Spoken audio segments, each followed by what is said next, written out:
A very good morning to you, traders. We're done. POW's done, finished. 2 days of POW, all said and done. We move on to the next thing. Morning, Kay. Hey, everybody. Hi, Ryan. Morning. Morning to all you traders as well. I don't know what we're going to get today. Maybe a little bit of consolidation going on. Market all waiting for tomorrow's data to drop. Not much on the cards today. We do have challenger layoffs and initial jobless claims, so final bits of jobs data, if you like, before the NFP tomorrow. So I'm not sure, as I say, not sure what sort of day we're going to get. Got a few moves this morning, but I don't know, not breaking anywhere new or going anywhere significant, but we'll get stuck into that shortly. We'll get through some of the headlines. Chinese headman Xi has asked the military to boost its power against strategic risks, according to state TV. He is seeking to boost China's defense technology industry. All part of the geopolitics going on there. There's been reports or stories that some Chinese ships cut internet cables to one of the Taiwanese islands. Apparently a Chinese fishing vessel about a week ago was suspected of cutting one cable out at sea, and then 6 days later a Chinese cargo ship accidentally, inverted commas, cut a second one. So potential shenanigans going on there, depending on what you believe. No proof that it was intentional, of course, but you know, a little bit two things happening at once, a little bit coincidental, but we shall see what comes from that. There was some data, inflationary data, out from China last night as well. PPI came in. It's on this one. Hang on. PPI came in a little on the soft side, month on month, down 0.5%, was expected to rise 0.2%. Year on year, that number came in less than expected, up 1% versus 1.9 expected. Sorry, CPI. I said PPI. CPI came in a bit softer. PPI also came in softer, though, at minus 1.4%. So no real inflationary pressures potentially showing up there in China. Something to watch for as if their data starts getting better and they start recovering further from that virus wave over the last few months. But nothing there to get any interest as to whether the PBOC may start to take a more neutral to hawkish stance there, but we'll keep an eye on those numbers anyway. While we're on the data, Japan's GDP final numbers, rear view mirror stuff, but coming in softer than the prior estimates, coming in flat in the end versus 0.2% prior. Year on year, also softer, 0.1% versus 0.8% expected, and that was the previous flash number, I think, as well. So a bit of an improvement over Q3, but not by much.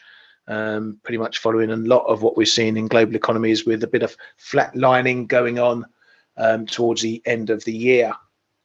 The lower house in Japan approved our man Ueda as the next BOJ governor, also approving his deputies Himino and Uchida, and the next hearing, I think, in the upper house is tomorrow, so pretty much formalities at the moment. So all signed, sealed and delivered by the last couple of signatories on that one, and we'll get to see what they have to say for themselves in April. Investors have apparently turned more bearish on Asian FX. Analysts and economists polled cite China's tepid growth target and some renewed strength in the dollar after Powell and his warning of higher and faster possible interest rates. The bigger bets are going on shorts on the South Korean won and Chinese yuan, which apparently have reached their highest since last November.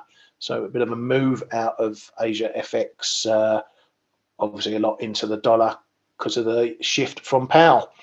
Riksbank's Bungie, I think his name is Bungie, is continuing the bit of a media offensive from the Riksbank. I think we've had Riksbank every day this week, and he says there's still seeing a hike of 25 or 50 pips coming in April.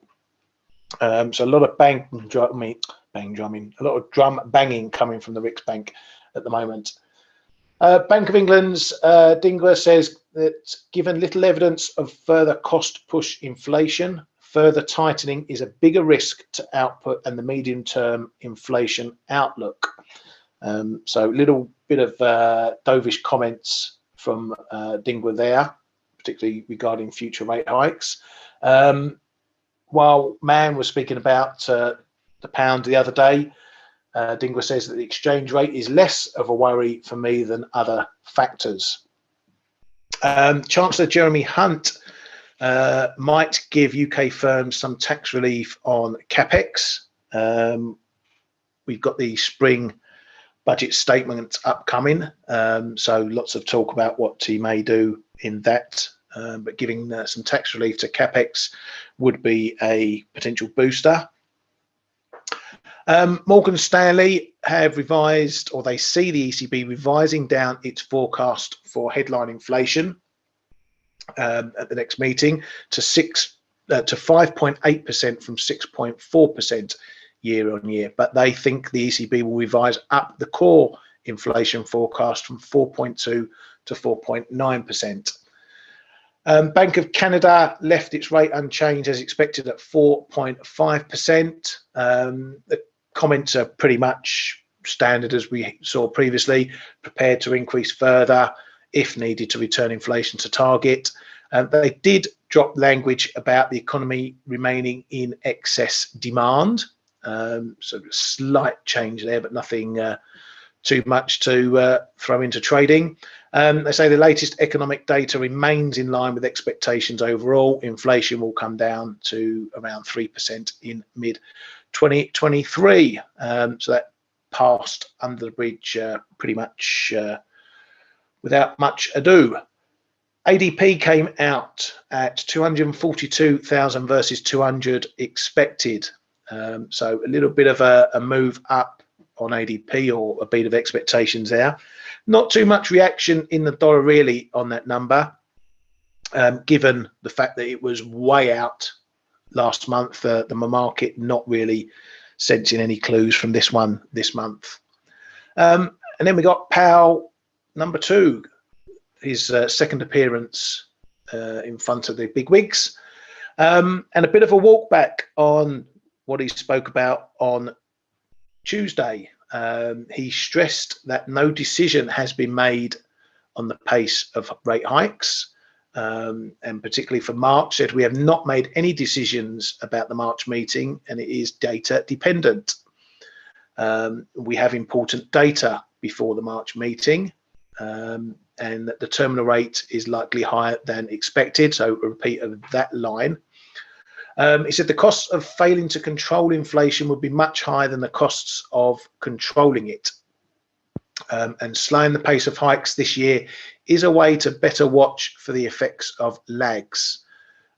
He says he hasn't seen the JOLTS data yet. He was asked a question again on some of the data points, and JOLTS was out obviously yesterday as well. That beat expectations. Let's call it up so you can have a look. Where are we? I've lost it.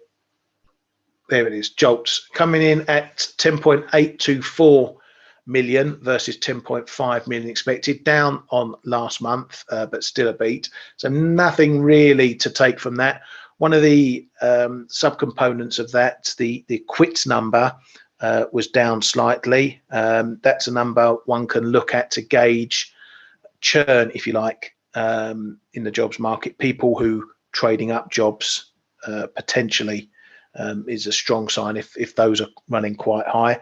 There were notes in the JOLTS report about wages slightly softening in some sectors, but they still remain elevated, and how those may play out towards inflation and the like. But overall, not really a huge amount to take from that. There's still, JOLTS is still running very high, and there's still a big ratio between unemployed and job vacancies, which is very large at the moment. Citi joined the bandwagon of changing their Fed expectations. They see now a 50-point hike in March, and the Fed terminal rate moving to 5.75%, joining other banks like Goldie's in those terminal rate numbers there. But a lot of ramping up of 50 pip hike expectations. It really has switched at the moment, and I think it's a difficult one to think about because they've just obviously not long gone down to 25s, so suddenly going back up to 50s. Kay, do you think that would damage the credibility again a bit Of the Fed? Yeah.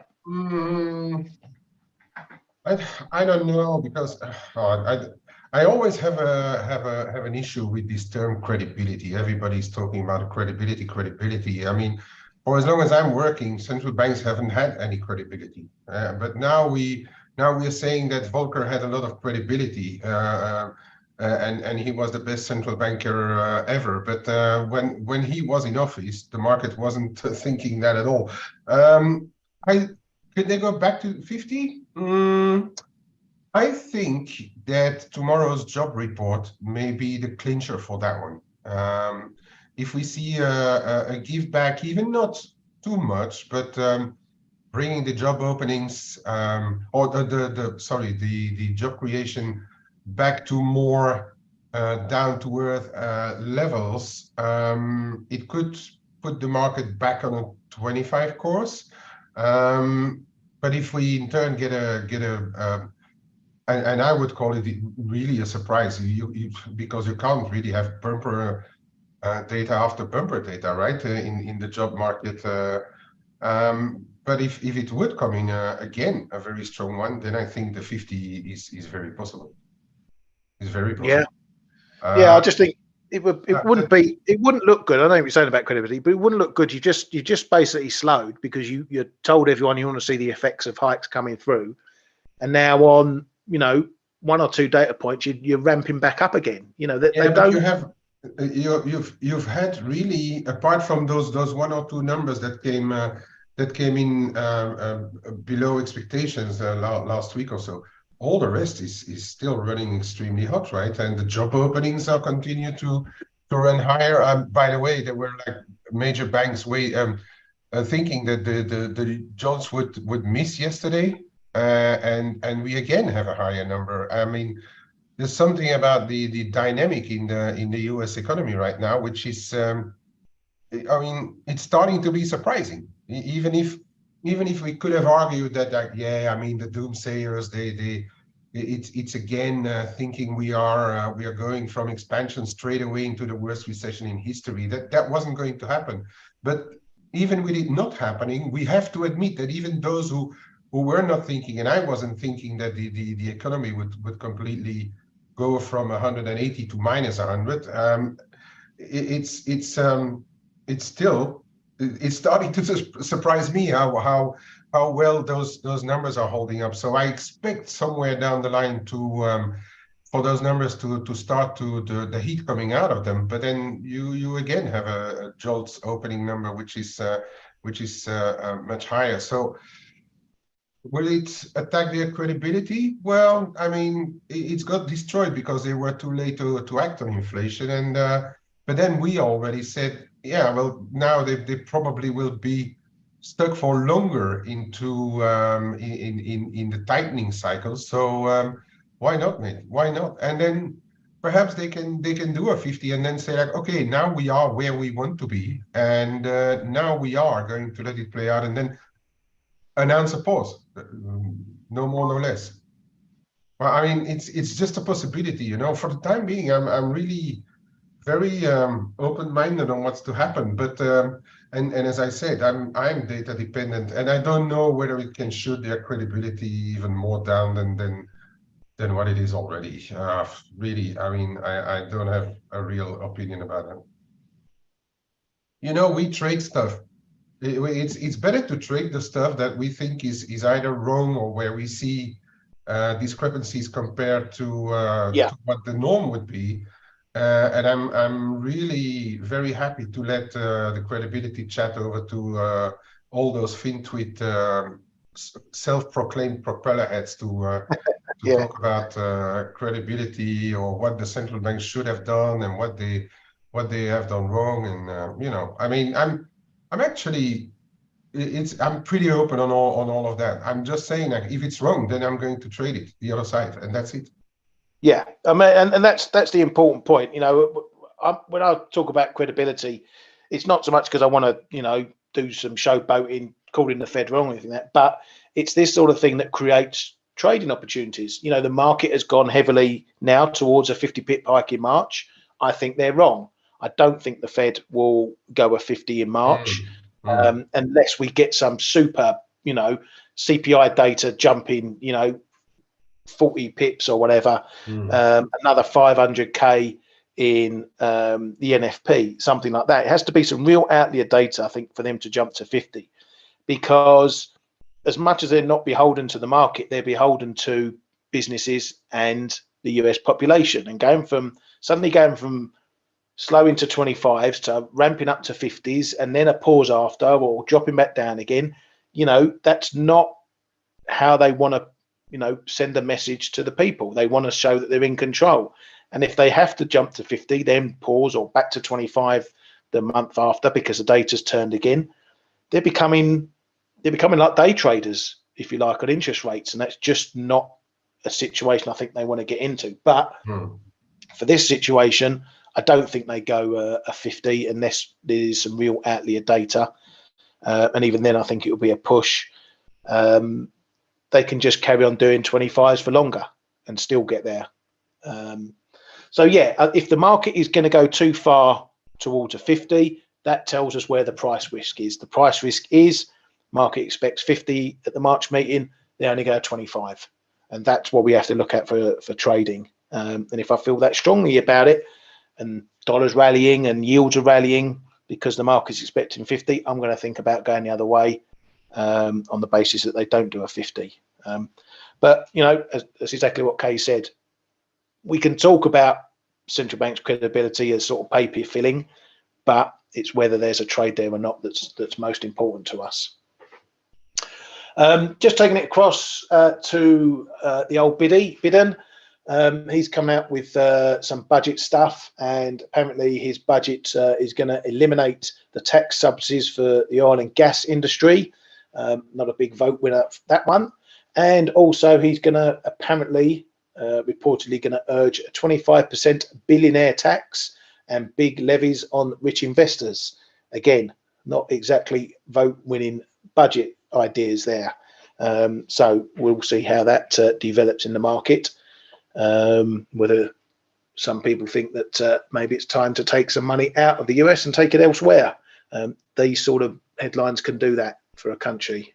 You saw exactly that with the UK and the trust stuff last year. That's about it for the on the headline front. Not too much going on. I say not too much going on this morning as well. We are seeing a little bit of softness in the dollar, but it's not wholesale. Dollar yen coming off from up in the 137s down to the 136s. What do you make of it, Kay? Just a bit of mooching around with nothing better to do for the moment? Absolutely. There are some voices out there, and we've talked about it, that Corona may go out with a bang tomorrow, and that is exactly what's being traded. I mean, no more, no less. If for people who have been long in dollar yen, it would be ridiculous not to take profit close to 138. And for those who for those who were short, they probably have been whacked out above 137 and then perhaps trying to re-enter a bit and then put their stop above 138. I mean, I think it's just as simple as that. And then a bit of percentage chance, but whether it's only 15 or 20% or 10% chance that Kuroda may go out with a bang and widen the YCC band again to 75 BPs, or yeah, he won't do more than 25 at a time.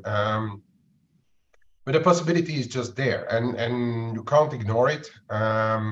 So that's the percentage traded, and I mean, I'm not even one. I'm preparing levels for the Bank of Japan in a few instruments, but I'm not even thinking of trading in today, honestly. I mean, it's random. It can go back to 136.60 or 135.5. I mean, I have no clue. Really, today I don't want to touch it. It's complete randomness.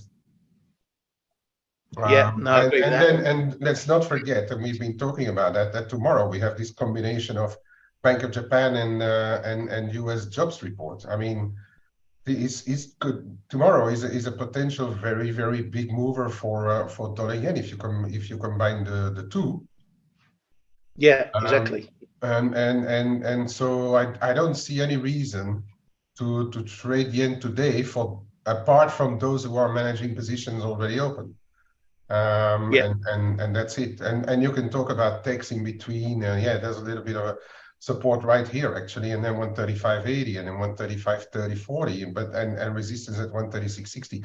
You want to trade it, be my guest. But I mean, if you buy it here ahead of the support where we are at, and it goes to 135.80, and you're going to be stopped out or so, because there's just one flow in, you're going to be looking at a 30 or 35 pip loss. And either side, you can sell it here because you think it breaks, and then you get stopped out above 136.60 again, and that creates a handicap for going into the BRJ NFP tomorrow. And I just don't want to have that handicap. I don't want to look at 30 or 40 points lost because of a random trade before the real show is starting. Yeah, no, I understood on that. And Ali asked the point, about range trading before big events and stuff. Yeah, you can look at it two ways. If you're going to trade it, pick your levels. That's the only thing I'd say. Dollar yen, I tried a short yesterday, 137s into 137s. Managed to get some away in for 20 pips, and then more in the power blip. Added back when it got up to 137.02. Got stopped out in the 20s after that. So and then this morning you come in and it's 100 pips lower. So it is random, but if you want to trade it, pick your levels. Despite what Kay says, if I see a move down here today and I like the reason behind it, and we look like hold it, I might get the sniper rifle out. I'm not going to be looking to hold it over the Bank of Japan. If I get 20, 30, 40 pips in it, I can lock in some profit, bring my stop up, so it's a no risk trade. Fine, I'm happy to let it go for the rest of the day. I won't be trading that if it happens at 6 o'clock tonight, though. No chance. So yeah, you can snipe your levels. We've got lots of levels going on in a lot of pairs. Euro dollars moved away a bit from the lows. If I get to a move to 105, I'm more than likely to have a go. If again, I like the reason why it's gone there. It's not big news, not big headlines or anything like that. The upside is a bit different. I'm not keen on messing around in the middle until maybe 107. 105, 107 is my range and has been for a while. So that's what you want to do. If you want to trade in between these big events, first thing I suggest you do is you cut your trade size. Okay, like cases, you don't want to get in a trade in the middle of a range and find yourself 20, 30 pips offside and the market's doing nothing and you're sitting wondering what to do next. Be patient with your trades. If you don't get your levels you like, don't trade it. Simple as. If you're trading for the sake of trading, then you're potentially on a hiding for nothing. So if I don't get 105, have a look at 107, fine, so be it. I don't trade. But you go through your charts, you identify your levels, then you score them, you knock out the ones that you feel, maybe they're a bit middly. or not too strong. And then you're left with maybe 1 or 2 levels that you would be happy to trade, and you wait for them. If they don't get there, they don't get there. Move on. Wait for something else to trade. You know, dollar CAD's a bit of a similar situation for me. I'm short at 137.88. Didn't get anything. Didn't add anything on closer to 138 because of when it traded and getting ready for the show and whatnot. But you know, it's not moving away from the level. This picture is similar in a lot of pairs. Just showed it in euro dollar. We're getting highs, we're getting lows, but we're not moving away significantly from it. Staying very close in tight ranges. And you know, there's nothing to do here unless you're an arch scalper. There's nothing to do here between 137.90 and 138.15. You know, that's what, 25 pips to mess around with if you want to do such. You know, by the time you've taken spreads into consideration, you know, maybe you lose a pip, 2 pips either side of the trade, you're now down to trying to make money from 21 pips. So if you want to trade it, wait for decent levels. Euro sterling, another one. We're back under 89. Been mooching around this 89 level. Can't get above 89.20s. Now we're heading a bit lower. This is a bit more on the fact that cable's up a bit more than euro dollar is up. It's the volatility move that we often see in this pair. This pair can trade 2 ways. It trades on the volatility between the euro and the pound versus the dollar, and it trades on the fundamentals. At the moment, I see nothing in here that is really driven by the fundamentals. Yeah, we've got a bit of a divergence play perhaps between the Fed, the ECB, and the Bank of England, but not when you're talking about 30, 40 pip moves. It's not. This is just volatility. So when you get moves that come from volatility, I don't trust them as much as if it's a move that's driven by the fundamentals. So for now, this one's probably still trading 88 to 89 until something materially changes. I'm happy to trade that range. I've added at 88, so I've been knocking them out when we get up halfway, get up to the 89s, keeps them on for the core position, look to do a rinse and repeat. But in the middle here, not interested. Don't care what it does in here. If it gets down to 88, well, I'll have a look at it and decide whether I want to do something or not. So that's how you trade, or how I trade and look to trade stuff in between events when there's not much going on. Let's have a look at some of the other cues before we take a bit of a look in. Eric says, when was the last time the Fed did something not aligned with market expectations?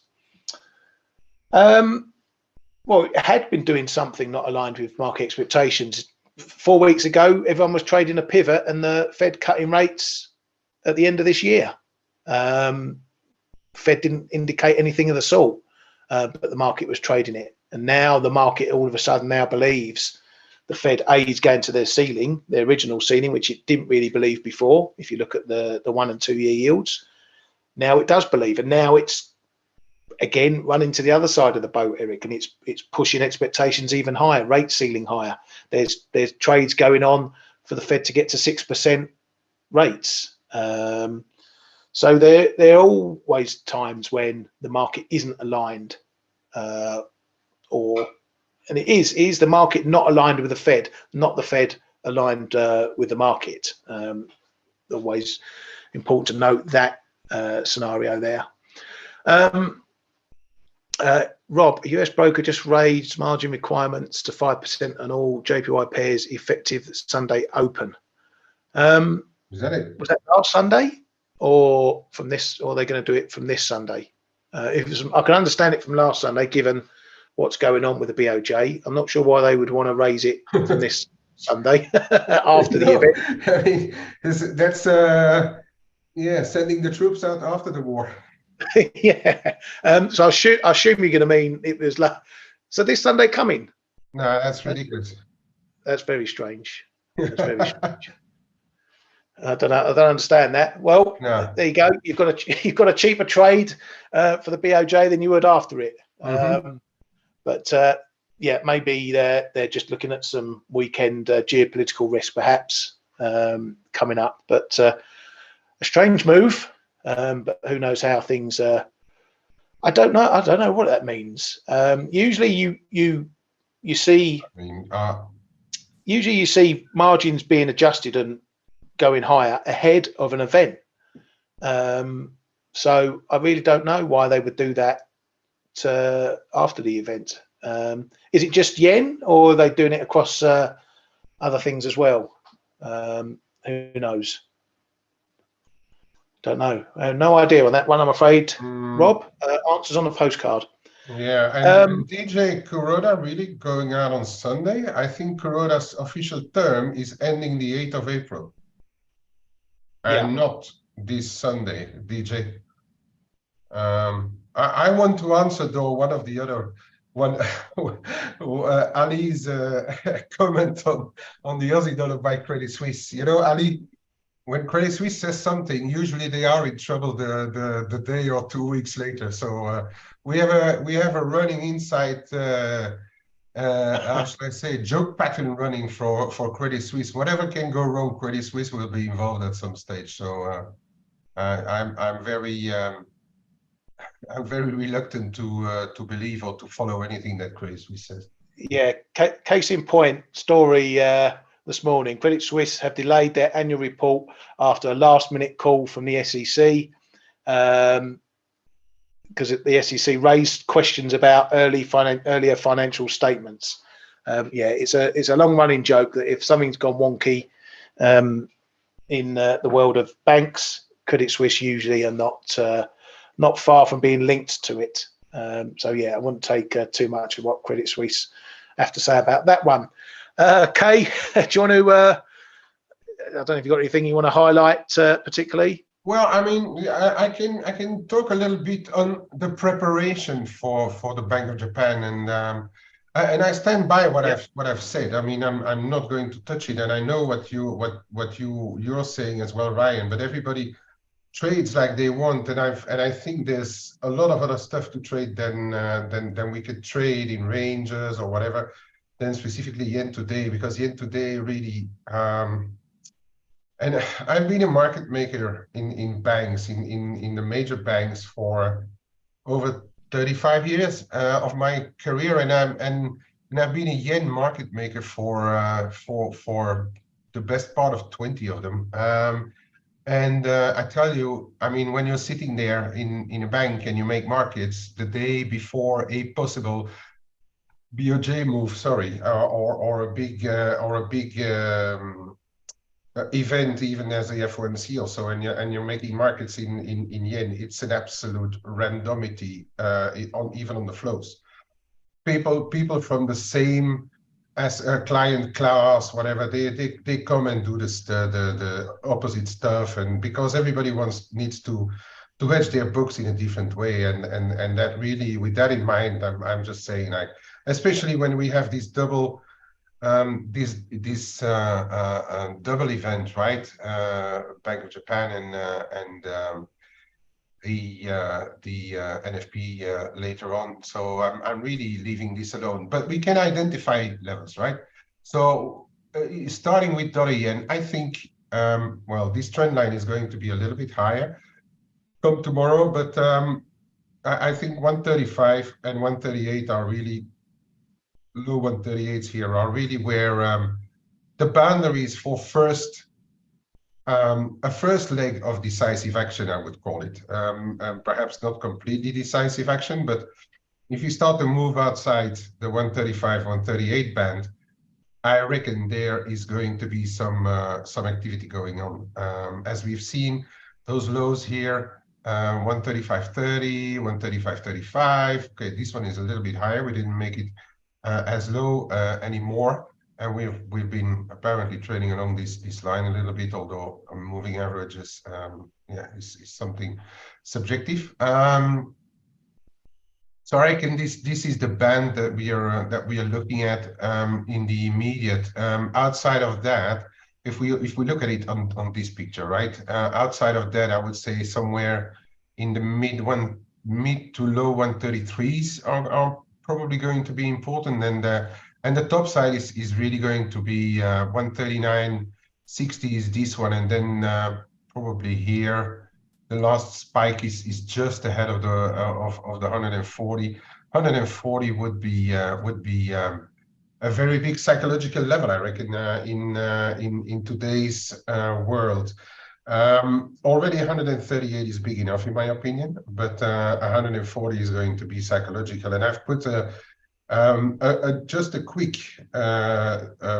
note in our room yesterday about the possibilities that I see, the combination of the possibilities that I see, i.e., Bank of Japan not moving and a very good US labor report, Bank of Japan not moving and a bad labor report, Bank of Japan moving something and a very good labor report, which would be a bit of a mess, and then a Bank of Japan move and a bad labor report, which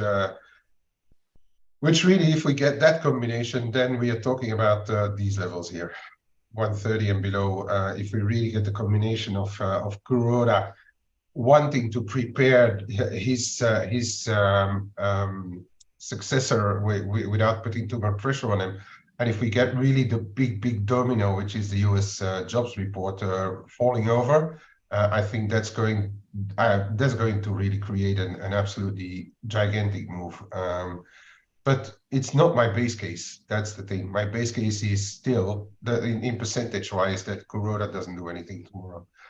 In which case, I think this is going to start to go up again. We could be close to 138 again before going into the NFPs. But if we want to stay away from the dollar, there are always the yen crosses. If you don't want to do anything before the NFP, we can trade yen crosses. On the face of things, this looks a little bit failure-y, right? We are back below this 144, low 144 line, but I think really nothing is done before tomorrow's BOJ.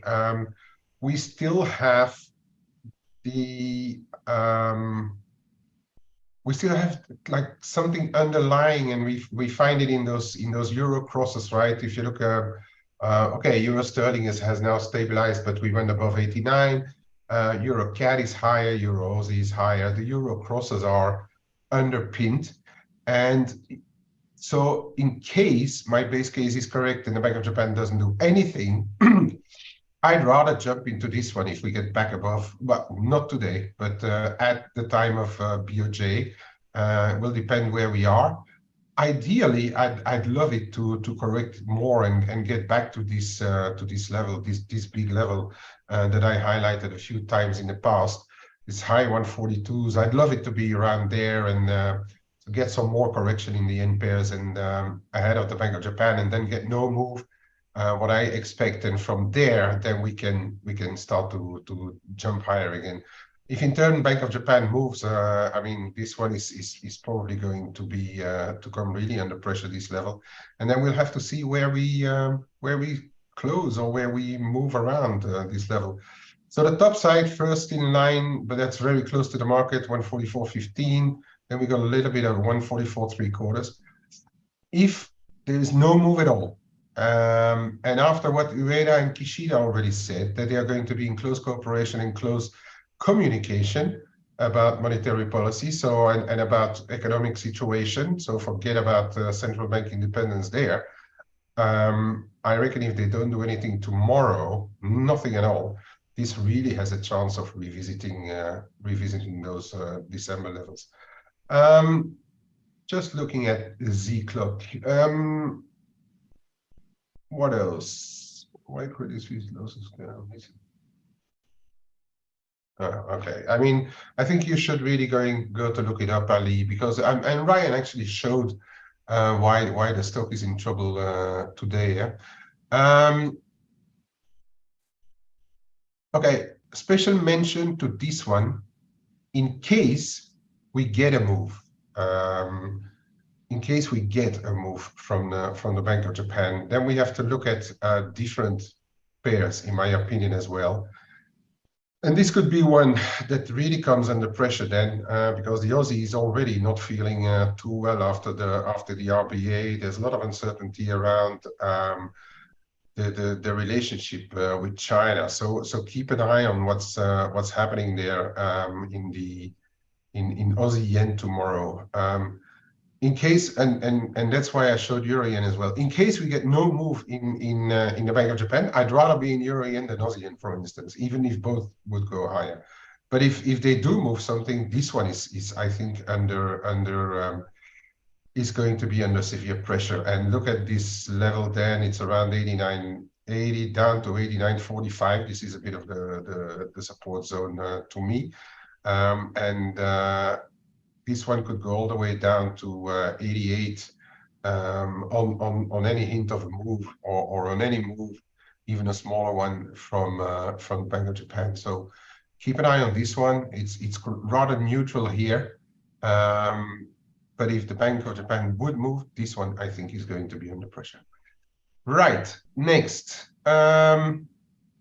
Yeah, I mean, here, no change. There could be a bit of resistance coming up around 106, figure 5, downside still there, the prior lows on the euro dollar. Still, my main zone is here. Moving on, that's one for tomorrow, I reckon. Cable a bit the same. I did say that this 118 1540 was a bit of a support, and it held there, right? It held in the zone. So I think we still need to watch that. Okay, we went like just a little bit lower, but really the zone 1540 on the cable is still interesting enough to monitor, for me at least. So that on a retest, that may be a really short-term trade to try and pick them up with a very tight stop under 118. If we get down there. For the time being, we are rather going the other way around, and the first resistance is right here, 119 figure 5, I guess, and then above, we're talking about every 50 points really, seeing a bit of resistance.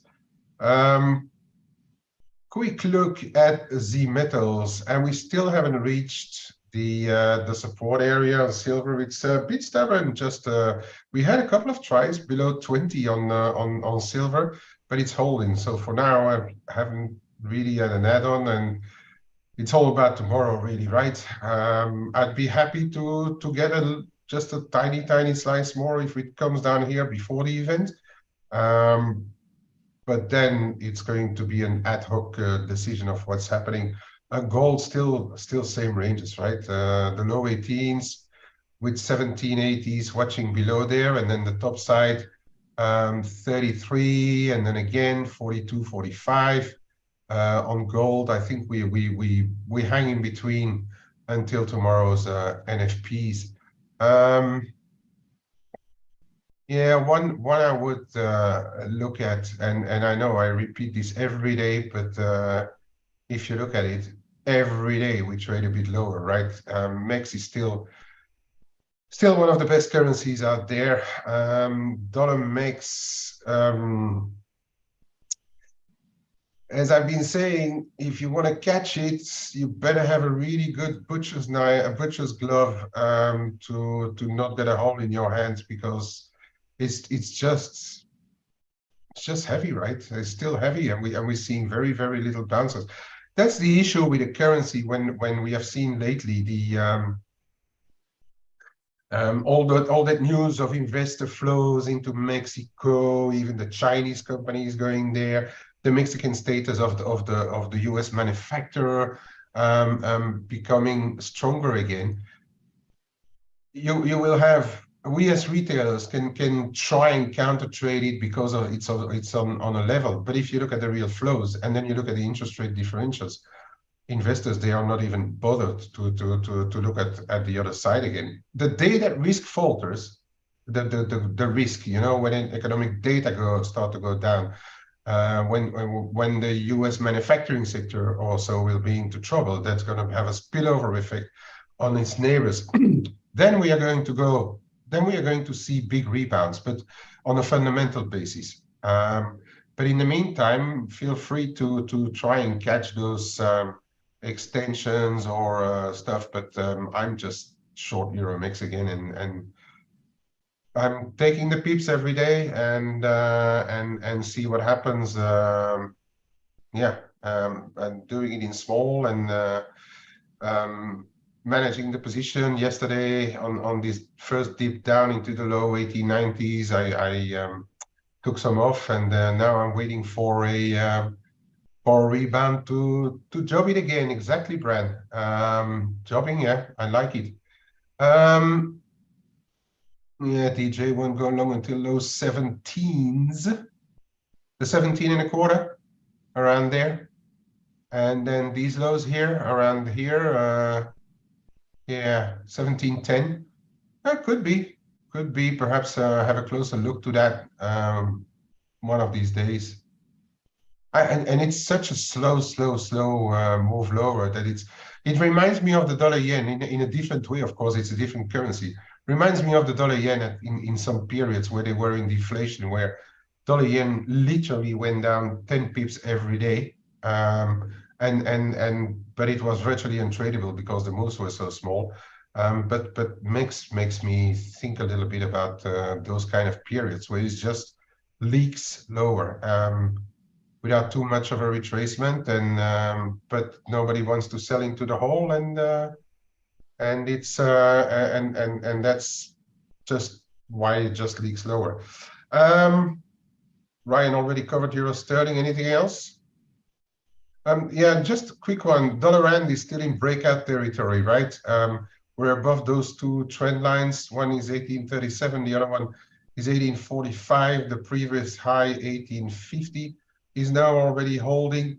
So we're still in breakout territory, and this thing, if we don't get a catastrophic labor report tomorrow in the States, I think we are perhaps going to revisit those highs at one stage. Back below 1837, I would be a bit careful if anyone is in such a kind of position right now. And Ryan, I think that is it for me for now. Transition day. Yeah, just want to highlight a story that Reuters have flashed up, that one of the largest union groups in Japan has agreed a average 5.28% wage deal ahead of obviously the Shunto Day, which is March 15th. They were asking for 6%. They didn't get that. There's some 18 unions in this group covering 240,000 workers. So they've agreed a 5.28% average pay hike. Those sort of numbers, right? That's a bit bizarre, because if you look at this is a positive news, really, right? I mean, you look at this is 5.3%. Then Toyota wants to give 10%. Uniqlo wants to give to some of his workers up to 18% increases.